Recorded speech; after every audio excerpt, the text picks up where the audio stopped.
you want to introduce me?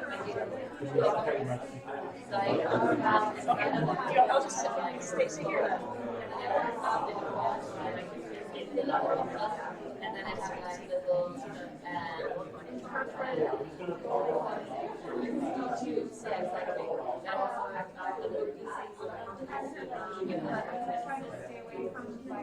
exactly.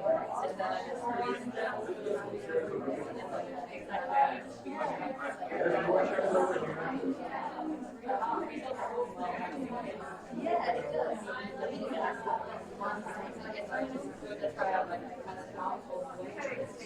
When I didn't do that one, relax, yeah, it came out, and then I was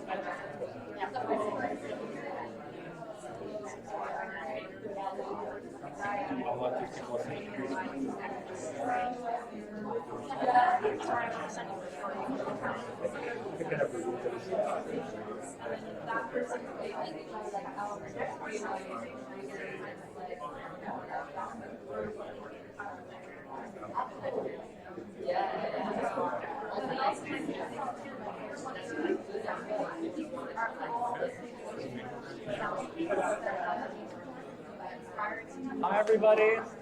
We're going to get things started over here. Yeah, thank you. I love that silence. Great, stare at me. So I'm just going to quickly introduce our first keynote. Sophia Brueckner is currently an assistant professor at the University of Michigan in the arts department and is a futurist / artist / designer and engineer. Of this, she believes she's a cyborg, which is awesome. And I think a couple people in the audience do also. And a lot of Brueckner's work deals with kind of notions of sci-fi, prototyping, which will be touched in today's keynote.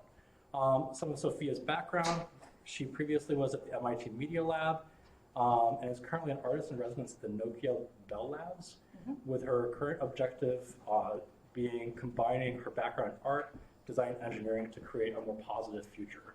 And so we're very excited to have Sophia here today to speak to everyone about this.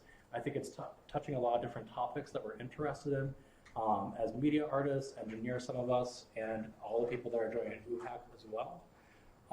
So without further ado, Sophia.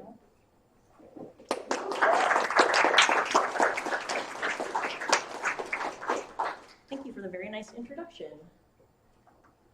So in my early 20s, I just finished my undergraduate degree, which was in applied math and computer science, and I was at Brown. And I had just gotten my first job, which involved me moving across the country from Rhode Island to California. And I got hired as a full-time software engineer. And I was really excited to apply what I had learned in school to the real world for the first time. And I got a job at a company which was not very well known back then. It was pretty small, and that company's name was Google. And I remember, actually, it was so not known back then, my parents were really mad at me, actually, that I took a job at like a no-name like Google instead of a big company like Microsoft. But they question fewer of my decisions now. So anyway, at the time, Google was only a few thousand employees, and it grew really, really, really fast. And what that meant is that as a young engineer, that I got to work on things that were used by tens of millions of people immediately, right away. And as some people in this room must remember a time before smartphones, right? Yeah. Okay. So back then, there were no smartphones. So that meant there was no smartphone apps, but there were still apps. So if you remember, back then people had like personal home pages that they customized with apps. And so that's what I worked on. I worked on iGoogle, and I was, at the time, probably one of the biggest app developers in the world. And so the apps I designed and built had millions of users each. And the other thing about working at Google when I was, at this time, when it was small, is that we didn't really have a huge customer support team. So that meant I actually was getting personally all of the customer support emails for every app I wrote. And so that was like a really unusual experience for an engineer to have. So whenever I added some new useful feature, I would get hundreds and thousands of these effusive emails where users were just like delighted and thanking me, and that felt really good to have that sort of positive impact. But however, over time, like especially over time, I often started getting asked to do things that I knew were not going to go over well with the users. And unfortunately, I got all of those emails too. And while I knew that the users were not going to really like some of these changes, I was actually really caught off guard by the tone of the emails. And I think that's why it was really important for me to actually read the individual emails. The intensity of the emotion was palpable. Like, the users acted betrayed, and they acted like I had violated by the changes I had done. And so I realized, like, as a company, we wanted these people to put all their information, both personal and work-related, all in one place. Like, that's what we were trying to do. That was our mission. And people were actually doing that. And people were literally structuring their entire lives around our product. And I realized that my changes were affecting the personal and work lives of millions of people on a granular daily level.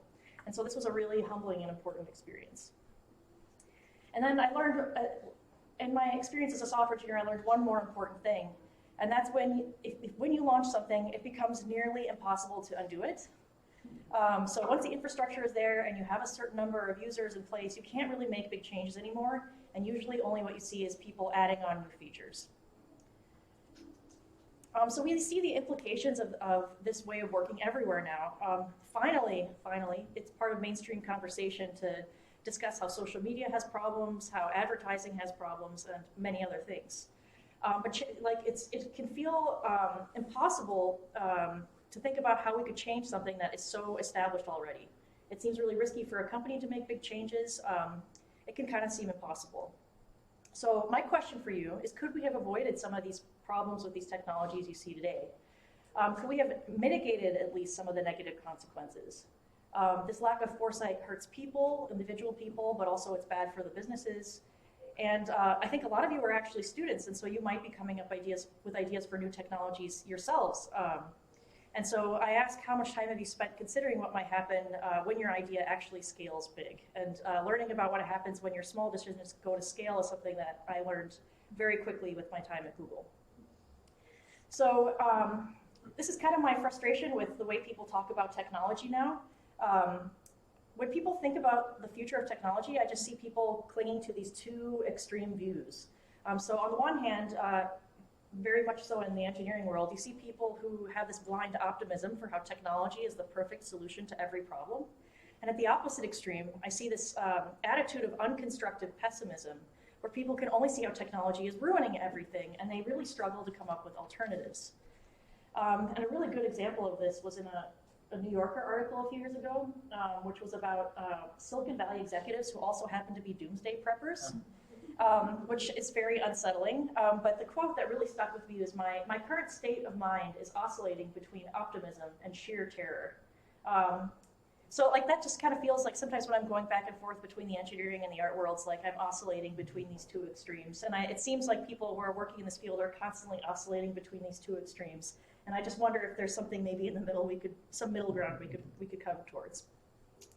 So neither of these extreme attitudes prevented all these negative trends that we see today. So instead, I say we need a different attitude. So instead of clinging to or oscillating between these two extremes, I believe what we need to cultivate what I call a critically optimistic approach, which is a more balanced approach of earnestly proposing ideas, but not without the healthy dose of criticality you need to be able to prevent or mitigate their misuse. So you're actually like hopefully and earnestly and constructively trying to build something, but you are actually also able to apply your skills to critique its weaknesses and consider where it might go wrong. So my intention is to inspire you to be aware of where you fall on this spectrum and to cultivate a critically optimistic attitude, to be hopeful with a sensitivity to the possible consequences of what you do, so that you can deliberately shape the future instead of just letting it happen to you and to all the others who might be affected by your choices. So I realized that tens of millions of people were being affected by my choices the hard way. So I'm first going to tell you more about my personal story, because it's really relevant to how I came to this. Because I too was guilty of this exact sort of black and white thinking until my circumstances forced me to change. And then I'm going to talk about how I use science fiction as a way to learn extrapolative thinking and how to think about scale and consequences. And then I'm going to talk to you about a few of my projects. I'm going to show you how I exemplify this way of thinking in my own work and through my own artwork and prototypes. And by the time I'm done, I hope you're thinking about every small design choice much more carefully with an eye towards scale in the future.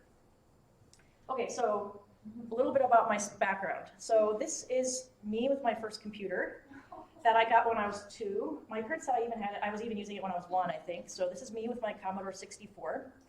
And I've been inseparable from computers ever since. So I've had a kind of a very intense relationship with technology.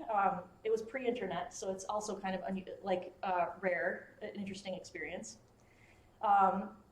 And so I've always been very close to technology. I spent 5 years in Silicon Valley working as an engineer, but then I eventually returned to graduate school to study art and design because I wanted to be the person who envisioned future technologies, not just the person who implemented other people's visions. And so then I've spent now several years reflecting on technology as an artist and a designer, first at Rhode Island School of Design, then in MIT Media Lab, and now at U of M. Okay, so while I was at RISD, I decided I was going to paint all of my computers from memory. So I didn't look at any pictures. I tried to paint my computers as I remembered them. And so this is a painting of my Commodore 64, the computer I got when I was 2. And this is a painting of my Dell Dimension Pentium 2, which was one of my grade school computers, which is I also painted from memory. And so as I painted these, I started to notice something really funny about the way I was painting them.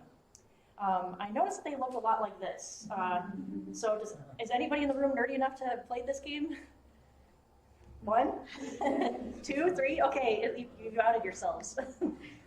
Anyway, so if you were nerdy enough and old enough, you may have played games like this. This is the classic adventure game from 1987, Maniac Mansion, and it's really representative of adventure games from that time.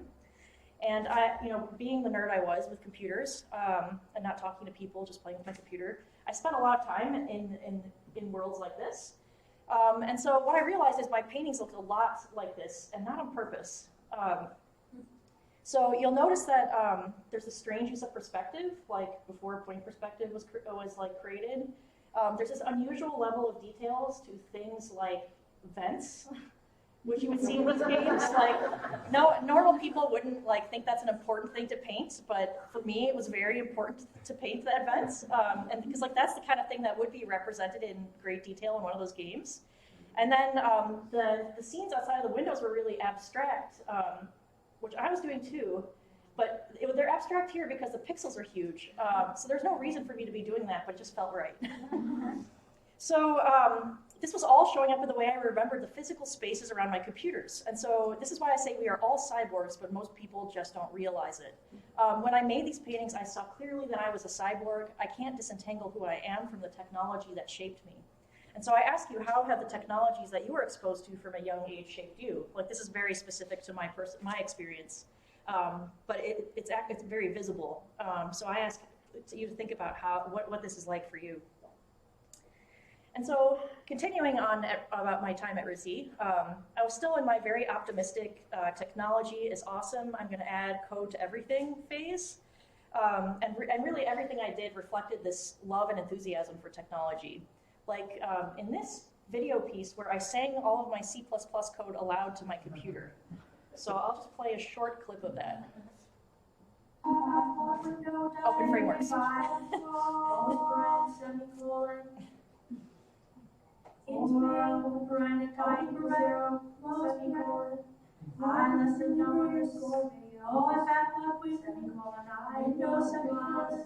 Close paren, offset of OpenGL, open paren, ampersand, window, comma.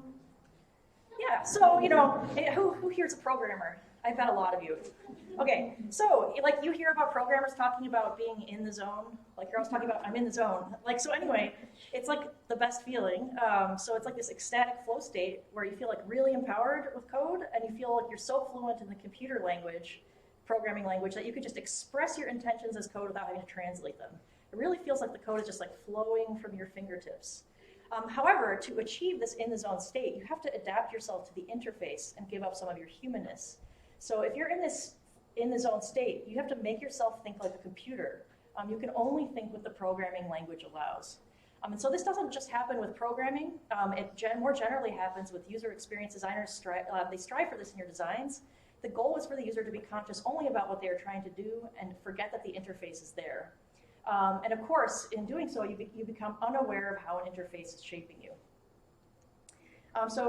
More enthusiasm for technology. I wrote a generative C++ program that sings all of its own code by mapping it to sound. And so what I wanted to do was to convey to a wider audience, because I didn't know that many programmers back then in art school, how programmers felt about their code. Because for me, code was almost poetic. So I carefully mapped the aesthetics of code to sounds that I recorded using the built-in microphone on my iMac. And I used the computer as my instrument, so I just like breathed into the microphone, I tapped on the computer, I typed with my keys. I used the line length and white space was like in punctuation or all, like if you're a programmer, you're obsessed with those things. And so like I carefully mapped all of that to the composition. And here's a short clip of what this produced. It takes over an hour for the program to sing all of its own code, but this is just a short clip.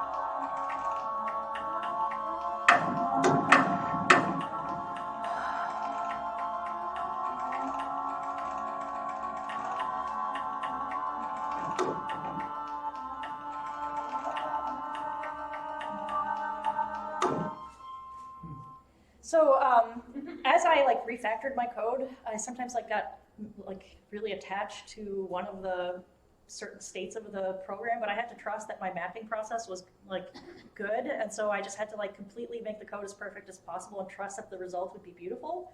And it did. It was what I hoped would happen. And so I would say this piece is really like the pinnacle of my love affair with technology, and it really just exemplified how I thought programming was so beautiful.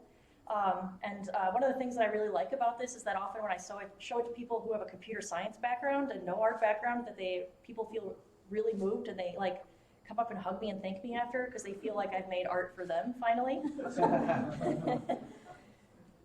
But I have to say my good times with technology did not last, and my relationship with technology went pretty bad.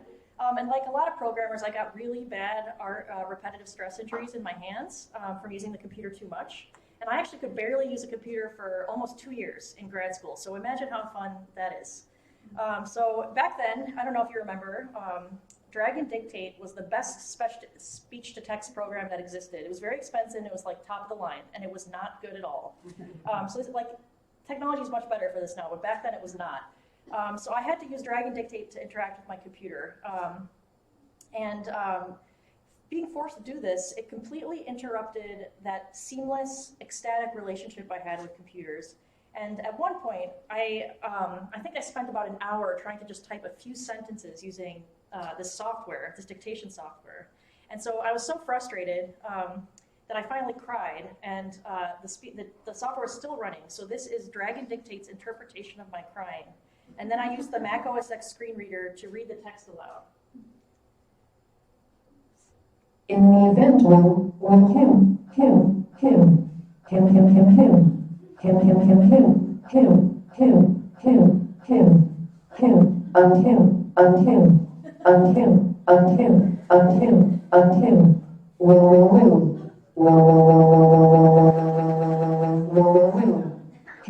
It's okay for you to laugh at my misery. System, will you who are of will and will be. In the end, it will go a little. I will. Yeah, so rock bottom. Anyway, this is really bad. But it really, in my work, it was really a turning point in my relationship to technology. Because the way I describe it, it was like I went from seeing the world through sparkly, clean, invisible glass, where I could just focus on what was beyond and not see the glass, to where I was looking through the world through glass that was so dirty that all I could do was just like see the dirt on the glass and not concentrate on what I was trying to do. And so technology like had seduced me into these feelings of godlike kind of superhuman empowerment because I'm like, oh, I'm in the zone and I'm listening to music, coding. But I really became painfully aware of its controlling interfaces that were shaping the way I think and perceive in my behavior and the way I perceive the world. And I realized I was doing so in ways I didn't necessarily like. And I wondered how interfaces could be designed more ethically and positively, and this type of questioning has become central to both my creative work and my teaching now. So in my work, I use science fiction and futures research to promote an ethical and extrapolative design process to build in a preferred future. So what I'm trying to do is give people a framework to do a deliberate exploration of what kind of futures are possible, which ones are probable, and most importantly, what types of futures are actually preferable. And then we can choose from those possibilities what we might want to prototype and test. So for the last 10, almost like it's 10 years now, it's really crazy how long I've been doing this. At RISD, MIT, Brown, and U of M, I've been teaching a class called Sci-Fi Prototyping, which is encouraging ethical thinking in technology and teaching people how to think about scale using science fiction. And specifically in my class, students build functional prototypes inspired by science fiction novels, short stories, and films. I try to teach students to thoughtfully critique current trends in technology and societal trends and extrapolate them into the future. So think about all the different ways they could scale. And so this is just an example of things that my students have done. Some of my MIT students, they built, this was inspired by multiple sci-fi stories. It's a haptic wearable so that you can feel haptic sensations in your body while you read a book. It's called sensory fiction. So you can see here that it comes with this wearable vest, and it has various kinds of haptic actuators in it, and you feel different things as you turn the pages. One of my students at University of Michigan, he is really concerned about overconsumption of resources, so he's thinking about the future of, I just added this is a brand new project, he's thinking about the future of birthdays, and so he made the point that we're running out of helium and we can't make more, and so how are we going to have birthday balloons if we don't have helium? So he made birthday balloons that are flown by drones. And it's both funny and like a really scathing commentary on technosolutionism, which I love.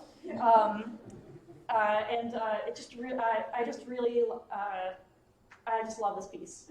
Because it actually works, and it's makes you laugh, but it's also really serious at the same time. Another one of his final project was he built platform shoes that filter puddle water into drinking water, and they actually work.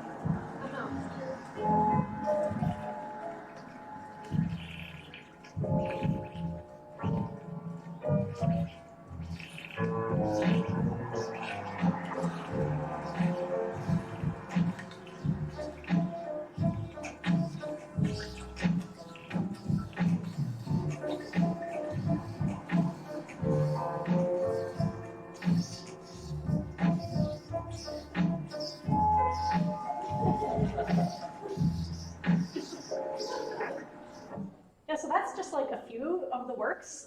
My students have done the ones that you can understand in a second or two, but a lot of them like require more time, but just to give you a sample of the kind of things that my students make. But avoiding those two extremes of thinking about technology, like finding a place somewhere in the middle of black and white thinking. So Ursula K. Le Guin said that science fiction is not prescriptive, it is descriptive. Because what she means by that is that like science fiction stories are most often like, they're really more about current technologies and current fears and hopes than they are about the future. Like sci-fi authors are looking at those current trends and extrapolating them into the future. And what would happen if those trends continue unchecked? Frederick Pohl said that a good science fiction story should be able to predict not just the automobile, but also the traffic jam. And maybe if people were better at thinking like sci-fi authors, we could have predicted this famous mistake, where it's the first time they added cloud technologies to cars, and like within one day, a hacker took control of it and drove a car off the road. Like if people could even, like this is such an obvious example of where like extrapolative thinking could have solved this one. It's just amazing that people didn't think it through. But anyway, this lack of consideration is dangerous for the users apparently, and also it like undermined the company's brand and trust in the brand. It's like bad for everybody.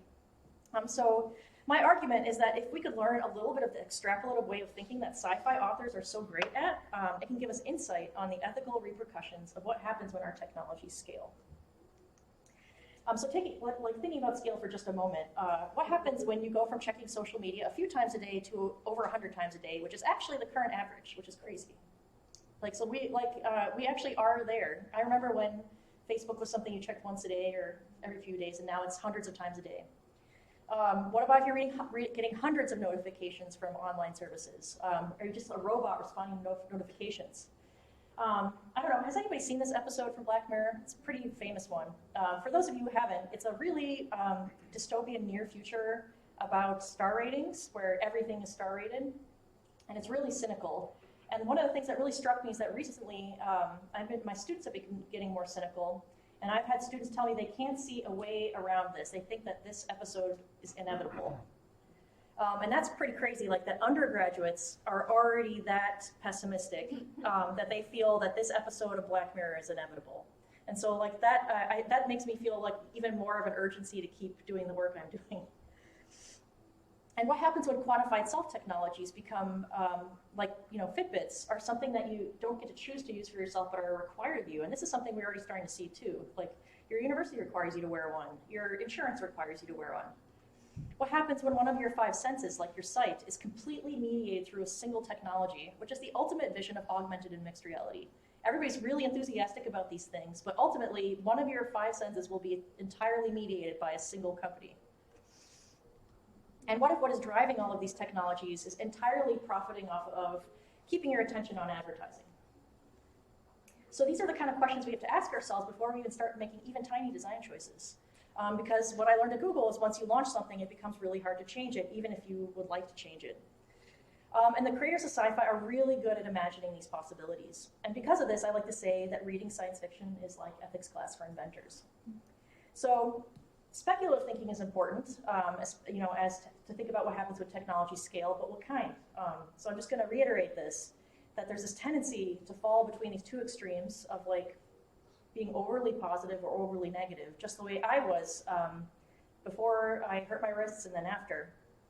And it's true, like, I love technology. All my work involves technology, and I find it exciting and hope we can use it to do amazing things with it. But there's this tendency to forget that it could go wrong or be used for evil, so we have to be able to critique. Technology might not be the right solution at all. And so this kind of blind optimism is sometimes called technosolutionism. The idea that all problems can be solved with technology. Like flying running out of helium means we should have drone-powered birthday balloons. On the other hand, there's this, for a lot of people, they really are genuinely scared that they're going to be consumed by technology. That these things are rapidly evolving and out of their control. But the danger in this is to become so negative that you can no longer see any alternatives. And I see this other extreme manifest itself in a few different ways. Sometimes it's unconstructive cynicism. Sometimes it's actually a paralyzing sort of perfectionism, like where if you know you can't do something perfectly, you end up not doing anything at all. And sometimes it's avoiding technology altogether, which is unrealistic. And because of my experiences, I can see both sides. I too am seduced, I too am skeptical, but I think interacting with technology is a cultural necessity, and our enmeshment with it is an inevitability. And so looking towards the future, are we thinking about the horrors or the possibilities? I don't think this is an either-or situation. I think we need people who can operate between these 2 extremes and who embody critical optimism. So I sometimes say that instead of black and white thinking, we need more medium to light gray thinking. And so I ask you to think about it. Like, if you think about yourself on the spectrum of black to white thinking, where do you actually fall, and is that where you would actually like to be? There's an Ursula K. Le Guin quote for everything. She's my hero. But anyway, she recently said, before she died, we need leaders who can see alternatives to how we live now, can see through our fear-stricken society and its obsessive technologies to other ways of being, and even imagine real grounds for hope. So through my own projects, I critique and offer alternatives to industry's paradigms and assumptions on how we will live with technology.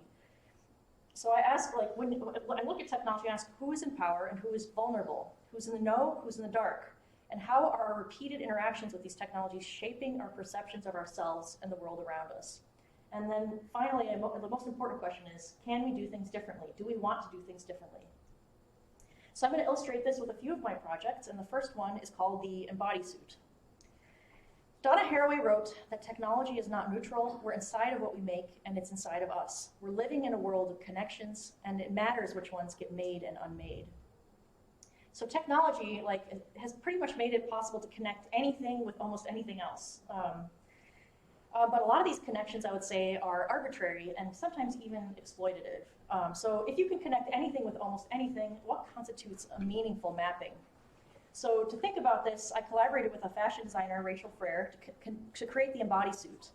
So this is a wearable that maps streams of data from an IoT platform, or the cloud, if you want to call it that, to custom circuit boards that snap into your clothing to create physical sensations on the skin.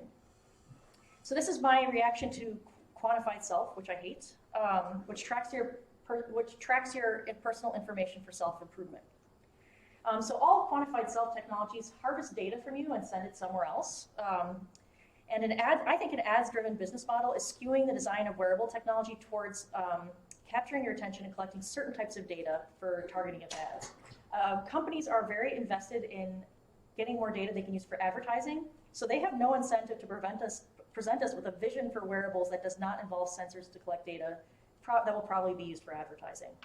And so almost every wearable that we see coming from Silicon Valley involves sensors. Not that I like sensors, but sensors measuring things about me and sending them to companies I don't necessarily want to have the information, I do object to. And in contrast, the Embody suit allows the wearer to experience data through the skin instead. So it's really inverting that flow of information. So one of the things that's why I think it was really important to actually build this prototype is that when I show this work, and it can be at engineering conferences, like just to normal people, arts conferences, doesn't matter. It's amazing how many times I have to assure people that there are no sensors on the garment. Very often when people start talking to me about it, they start pointing at the electronics and calling it a sensor. And to me, that is like symptomatic of how trained people are to believe that wearables equals sensors. There are no sensors. There's not a single sensor on this entire garment. And so I often have to keep repeating myself to get people to absorb that there is a different way to have technology on your body. And that's why I think it's very important to actually build the prototype. So this diagram shows how it works. You map information from the cloud, and it could be about anything you want, people, places, things, abstract data. And then it gets sent back to you as different combinations of haptic physical sensations on your skin. There's different haptic actuators on the bottom of each of these circuit boards. They have snaps on them, and you snap them into your clothing. We have ones that create vibration, heat, cold, anything that follows the same footprint you could use. You could have an electric shock module if you want. I do not, but it could be done. And an Android app controls these modules through Bluetooth. So these sensations can be constant or infrequent. They can be subtle, so they're unconsciously felt, or jarring. They can be you can feel like one module go off in singly, or it could go off as a group. It's entirely configurable by the wearer for both practical and poetic purposes. And I personally am really interested in those poetic purposes. In particular, I'm really interested in how you can experience information and knowledge ambiently without having to interpret symbols consciously with your mind. So if you look at numbers, that's consciously, you have to translate that into what it means. If you're looking at icons, you have to consciously translate that into what it means. But if you're experiencing information through haptic sensations on your skin, it's actually something that you can, it can be felt ambiently, and it can become an almost unconscious knowing of something. So first, a practical example is you might program the Embody suit to give you like a light vibration on your wrist 15 minutes before it rains. I like this example because it reminds me of, like, you know how someone who has like an old injury, they sometimes feel an ache when the weather's about to change. And I think that's really cool that in your body you can have an intuition for the weather. And I thought about, like, how interesting would it be if through this garment I could program an intuition for something into myself, and like what would I choose for that to be? Like, weather is a very practical example, but like what else could that be? A more poetic example is, for example, suppose, like, think about like a place in your life that's really important to you, and you could feel the modules on your back get warm every time the sun shines in that place. So you're creating this tie with a place that is, you're very emotionally invested in, far away. The suit empowers the wearer to reconfigure the boundaries with the people, places, and things that are important to them. And what I like to think about is, you could think about your body as an envelope, and what the Embody suit allows you to do with these haptic actuators is to blur the edges of that envelope. And most importantly, it allows the user to choose how to do that. These kinds of wearable technologies should really help augment your awareness, not be aware for you. There's like a really famous HCI paper where they talk about how you should build running shoes, not crutches. And so I'm always thinking about that with wearables, like are we building running shoes or crutches? So in the quantified self, data gets harvested from you via sensors and then sent to be processed and monetized elsewhere, with the goal of maximizing your efficiency usually, but the bodysuit directly challenges this. It's a way to take back control of the configuration of our boundaries and the trajectory of our cyborg evolution. There's so many other ways that we could incorporate technology into our bodies other than the quantified self model. And I ask you, can you imagine a different future than the one that industry is presenting us with for wearables or any other technology really? Are the things you're working on right now, are they crutches or are they running shoes? And if you could do anything, how would you configure your future cyborg self? So this is an older project, but it leads me to my project that I have exhibited here. So this is kind of related. One is like a tabletop appliance and the other is a wearable, and they're versions of each other. They're both physical devices that allow you to connect with people anonymously through the experience of warmth. And the way I like to think about them is that this is a social network that has no names, numbers, or pictures. Which I think is really cool. Like, what would a social network be if there was no numbers, there was no names, and there was no pictures? And so that was what I was trying to build. It was inspired directly from Do Androids Dream of Electric Sheep by Philip K. Dick, which is the movie that Blade Runner is based on. But all the coolest technologies are not in the movie because the coolest technologies are all about the way the mind works, and that is not good on film. So like so if you want to see, if you haven't read the book, I recommend it. So in Philip K. Dick's world, I think I have enough time to tell all this story. Yep. So in this world, in this book, people are really, really socially isolated. You almost never see other people. Almost everybody's moved to some colony somewhere far away. And then, so one of the ways that people alleviate their social isolation is through this appliance called the empathy box. And the way it was described in the book is that you grab the handles of this appliance, and then you become connected with other people, strangers, like anonymous people, through physical sensations, so like touch and pain, and then also emotions. And I thought that was really, really interesting, because it connected, like in his story, Philip K. Dick wrote about this device that connected the user with thousands of anonymous people at the same time. And like way before social media existed, Philip K. Dick imagined a social network, because I would describe this as a social network. And he imagined a social network that worked completely differently than what we have today. And so that's why I really like this, this story, is because a lot of times people can't envision how would social media be different. But here's a really different vision for what social media could be. And so I tried to build a version of it to make it more visible for others. So the way this one works is it just connects people with the shared experience of warmth. So when multiple people are holding the handles of their empathy boxes at the same time, the handles will pulse with warmth into the palms of your hand. And then I also have a wearable version.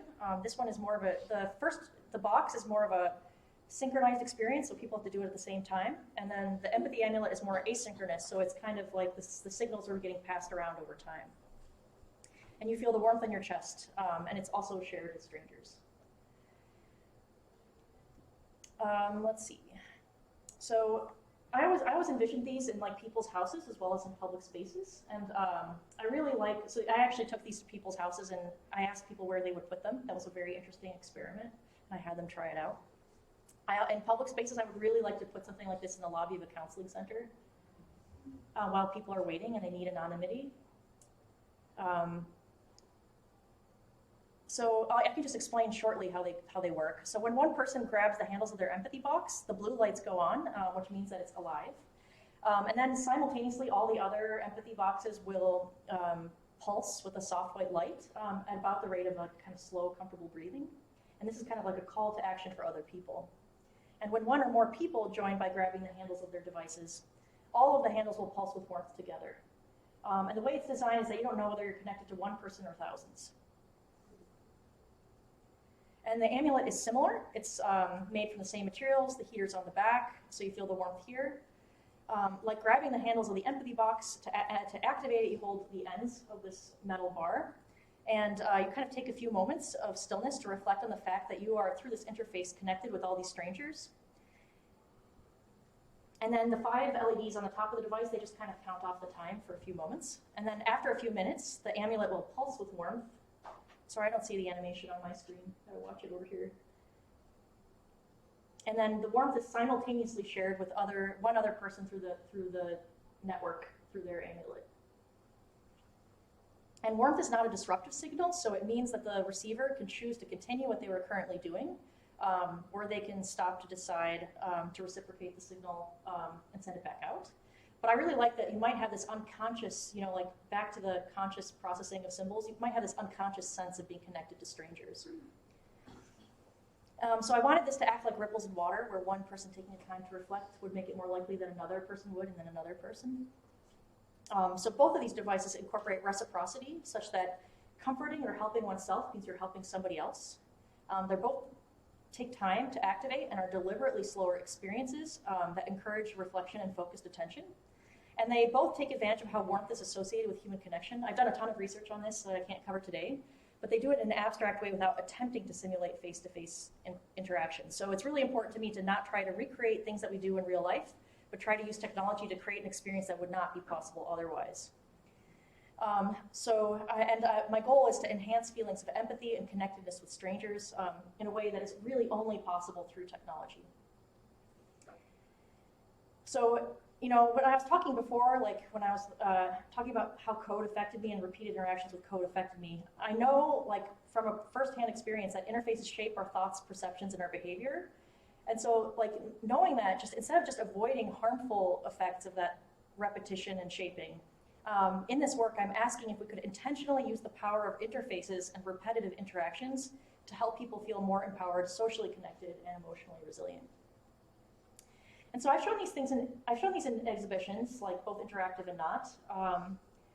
It's like a common thing I do, but I'm really much more interested. I don't really think exhibitions are the ideal environment for people to encounter these devices because the user often becomes part of the spectacle, and their interaction with the device is really brief and divorced from the context of their life. And so that's where I think my engineering background can really come in, and many of you have an engineering background, is to actually build devices that are functional and can be deployed into people's lives. And then to think about how I collect, what does that experience become?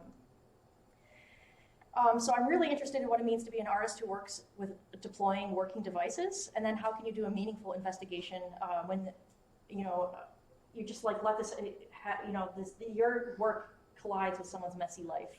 And so this is the kind of thing I'm investigating right now. And it's really challenging and requires a lot of different skills, but I think it's worth it. Okay, so now this year, just in this last year, I would say my work took a pretty big shift in direction. It's going to look really crazy, but by the end, I'm going to tell you that it's all related. Okay, so I'm using very different mediums right now, but I'm thinking about the same topics. The first project is a little bit more of a silly project, or actually it's kind of serious, but it didn't start out intentionally as a real project. So I built an internet kill switch, and I didn't intend for this to be a work. I actually just wanted this for myself. So I live in an 1800s farmhouse where it's a dead zone. So unless I have a powerful antenna on, I have 0 bars and no high-speed internet. So what I did is I connected that. I got an antique knife switch, which is about this big, and I hooked it up to my internet and cell phone service. So I now have to flip this really big switch to turn on my connectivity. And I really I didn't intend for this to be a work. I posted it, and then I was surprised how everybody wanted one. And I think that points to a problem with user experience design is there's this emphasis on making frictionless, effortless experiences, efficient experiences, and sometimes things should be deliberate and even frictionful. And for me to actually be connected, because of the way I've chosen to structure my life, I actually have to be very deliberate about my decision to be on the internet, or even be able to be contacted by cell phone. So this is just a small project we did, but it turned out to resonate with a lot more people than I thought. This is the project I'm exhibiting here. It's called Captured by an Algorithm. So I've been talking about science fiction this entire time, and it's obvious I read a lot of science fiction. But what happened is I started getting really, really bad insomnia from reading a lot of science fiction, because I would just dream unfortunately it still happens. I dream every night in sci-fi dystopias. So every dream takes place in a horrible dystopian world that's been, some medley of sci-fi books, stories I've consumed. And so that makes it pretty hard to sleep. And I thought I would cure myself by reading a lot of something else. So I decided that the only genre of books that is safe is romance novels, because there's nothing disturbing in romance novels. Like, really, you think about it, everything else is kind of disturbing. So anyway, I got all these top 100 lists of romance novels, and I worked my way, like, from NPR, Goodreads, and I just started at number 1, and I went all the way down the list. And so I've read now hundreds of romance novels trying to undo this dystopian dream problem. And because it's embarrassing to read this many romance novels, I've been reading them on my Kindle. And I got really interested about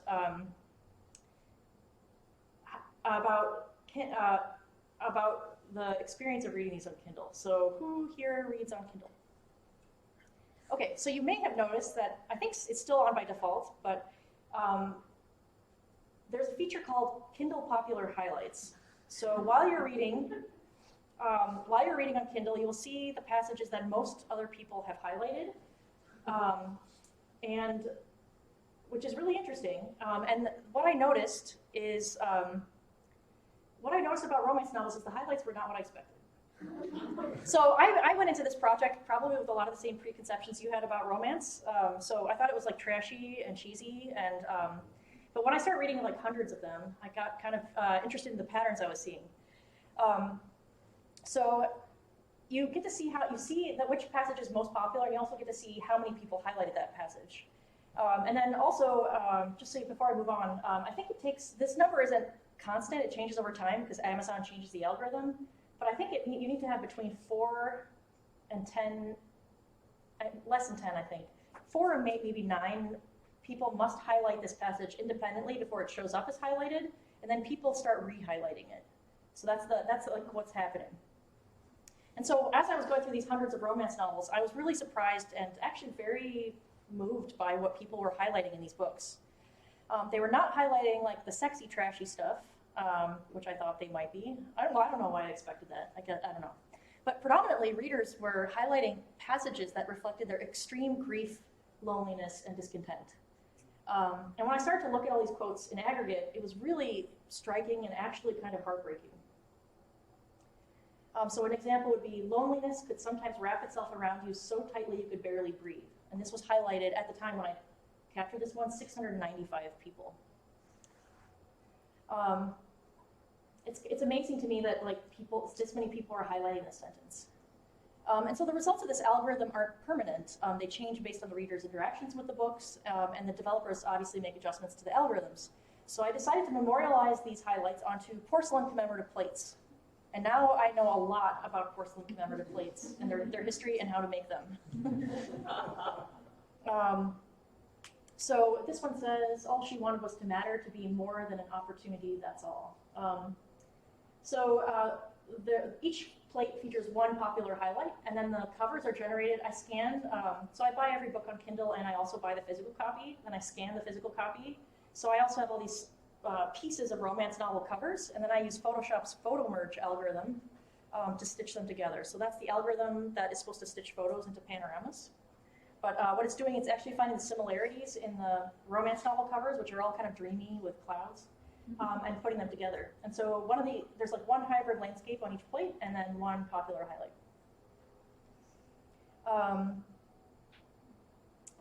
These are just 4 other designs, which are actually over there. These are brand new. Her scars were not thistles, they were velvet artwork on her heart.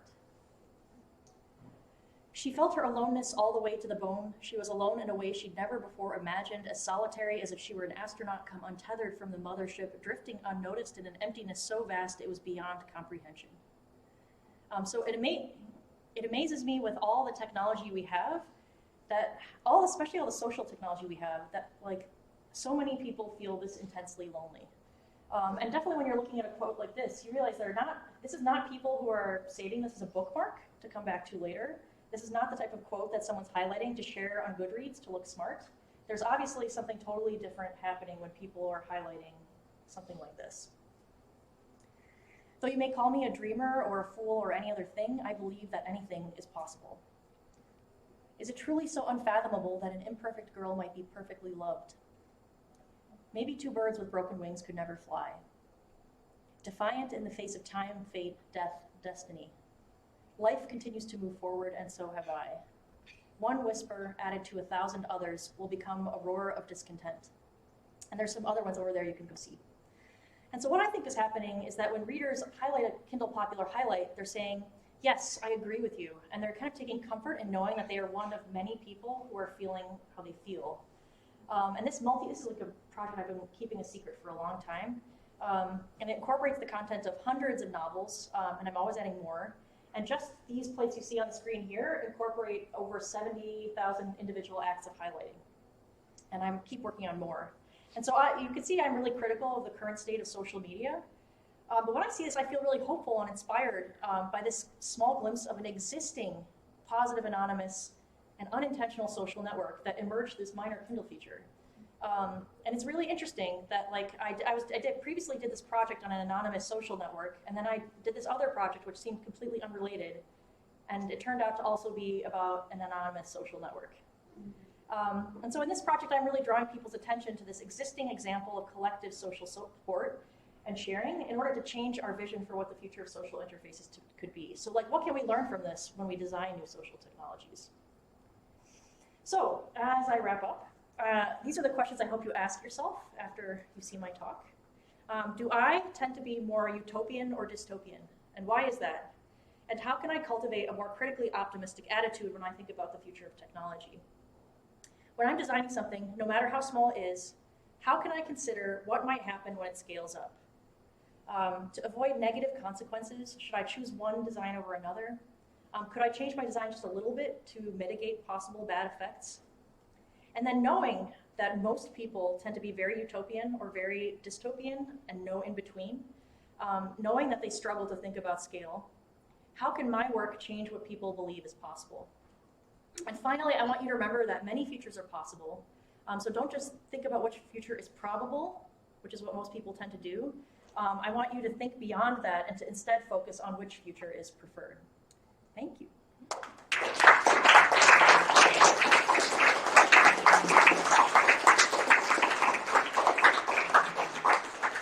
I think I actually finished on time, so I could answer questions for a few minutes. Have your dreams changed? No, it's too late. I read the sci-fi from a young age. It's there.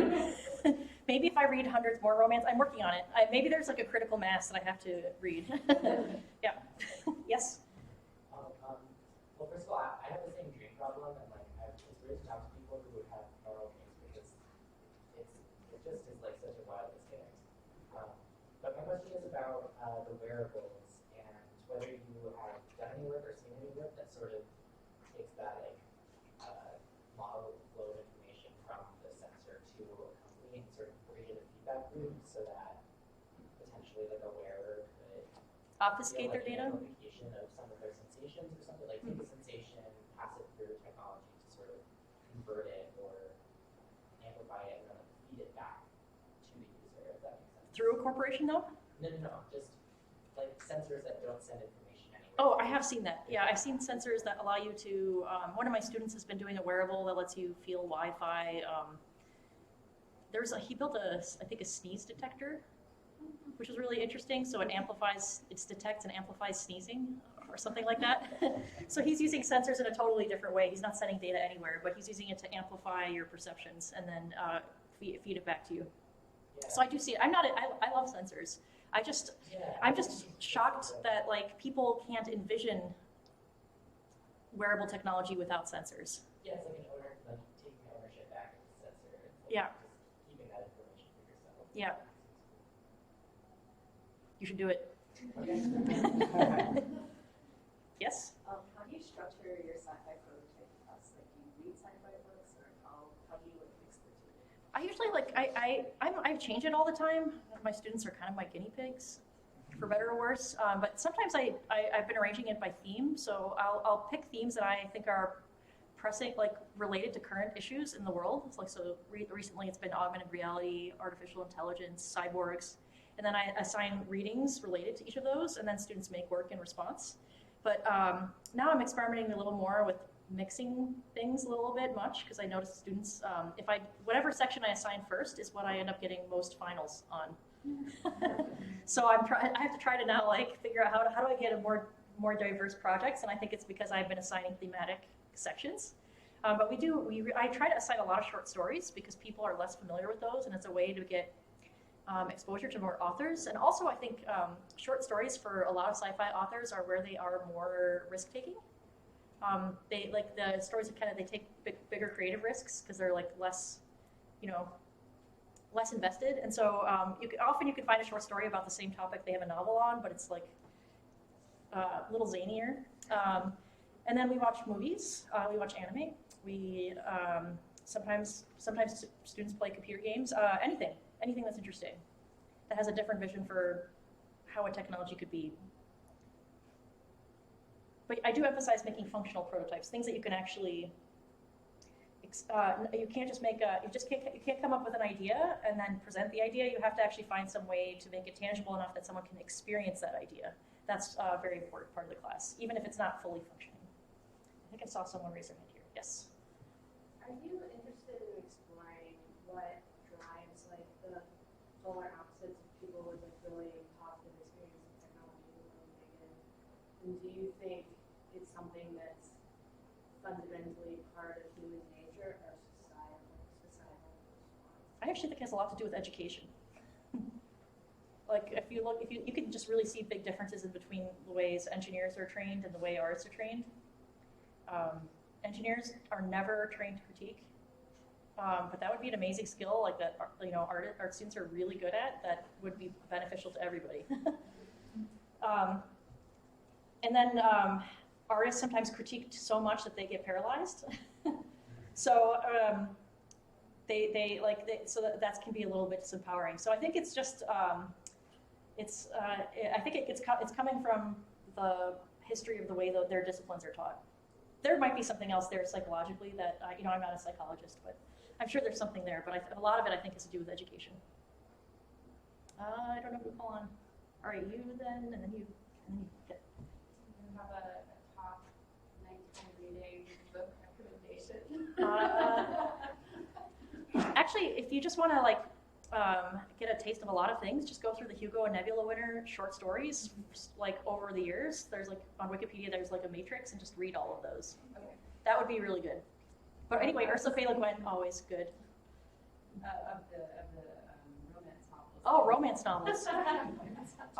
The NPR, I really enjoyed, NPR did a Summer of Romance Top 100 list. That was a pretty good way to start because they had different categories. Okay. Yeah, so I would recommend that one. Mm-hmm. Yes. I was just kind of curious about your thoughts on automation kicking into full gear soon, and more and more of our labor is going to be kind of questionable, the value of it's going to be questionable, so our information will be very valuable. So companies making money off of our information, is there any type of way for the rest of us who don't know how to code, who can kind of maybe find some value in something else in their life to make money off of? This is a pretty big question. It's kind of, just curious. I actually think one of the things that you can't really automate well is understanding context. And that's something that really people have to do. And it's part of being a good designer, but it's just part of being a thoughtful person. And that is I think if you want to avoid being automated, be aware of context. Yes? So I have a question about sensing sensors versus having the data collection. Why, for me at least, I think there's a disconnect people have between sensors that they can tell is a wearable versus a sensor in a phone or a sensor in a camera in the room or other types of sensors that are kind of external, foreign versus external. Do you think that there are wearable ways to bring an appreciation for sensing that is not wearable? Or do you think that that's something that would have to be built into whatever object is being sensed? I think I've seen a project like that where it was a wearable that made you aware of surveillance cameras, which is or if it's not, if that doesn't exist, you should make it. But I definitely think it could be possible to build projects that sense. It also reminds me of like there's some there are also a lot of surveillance related works. There's like the anti-paparazzi camera or handbag. I think it's supposed to be like a clutch, and that when it detects your pictures being taken, it will flash a strobe so that you become a big ball of light in the photo. So that's like things like that. I think especially in surveillance, I've seen that kind of work, but it would be good to see more work that raises awareness of different kinds of sensors. I think you have a good project on your hands. All right, then you. I have a question that comes back to your wearable. It seems like you're coming up with a language that's stripped of words, that's haptic and sensory, meaning like, I guess what I'm trying to think is that how you can build that language that's, for example, that's more than just basic. Mm-hmm. You had an example about seeing something and that gives you warmth. Yeah. That can kind of trace back to literature, like a metaphor, that thinking, oh, something gives me warmth, that means it's a positive reaction. Mm-hmm. But it might mean something else for people. Say people who like it, So how do you come up with that language that can be across the board? That means. Well, I've read a lot about, when I was doing that project, I read a lot about primary metaphors. Those are the metaphors that which people use to understand abstract information that tend to be universal across languages and cultures. And one of them is warmth. But it's true that there are many other things that are not universal. But warmth is one of the ones that is universal. So, I mean, like if you stay in the universal, does it mean that the communication can always stay in the very basic? Because thinking about reception of information, like if I read news, that's basically a language of verbal information that adds much more than how I feel. I think that if you, it's designed to be very customizable, so you could make things much more specific to your own personal context and understanding. I actually think that's part of the vision for the project, is that people can customize the sensations to be. Oops. Sorry. It was the wireless. I would like to find a way to make it easy for people to customize the haptic sensations they create, that choose the haptic sensations for themselves and what they mean. That would be my dream, is to make that easy for people. But there are a few things that tend to be universal, and that's just because of the way we exist in the world with gravity and the way we grow. Mm-hmm. Oh, no more questions? Can I do one? Okay, you can ask me after. One more. All right, one more. Yeah. Okay, so I think that like a point that we came back to a lot is like different ways to be thoughtful and critical about something as you're in the process of like designing it, like before it goes into the world. And then we're saying like, like thinking about scaling stuff up and how like once it becomes that big, it's like hard to sort of like take it back. But then I was thinking about like when you're at the point when you like do realize like I made a mistake, I like maybe made something that was bad for the world, or like now I've changed my mind about how I want it to be. Like, what do you think is a useful thing to do at that point?